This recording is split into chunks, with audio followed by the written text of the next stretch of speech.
Selam millet. Bugün sizlerle adrenalini iliklerimize kadar hissettiren bir canavarı tanıştıracağım.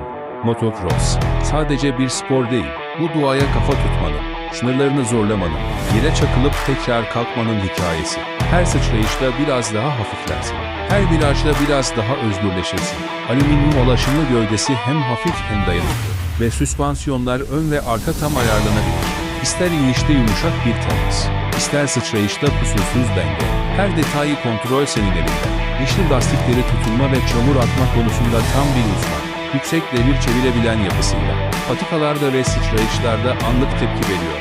Sen de doğada hızlanmak, havalanmak ve sınırlarını zorlamak istiyorsan, motocross dünyasına bir adım atma zamanı gelmiş olabilir.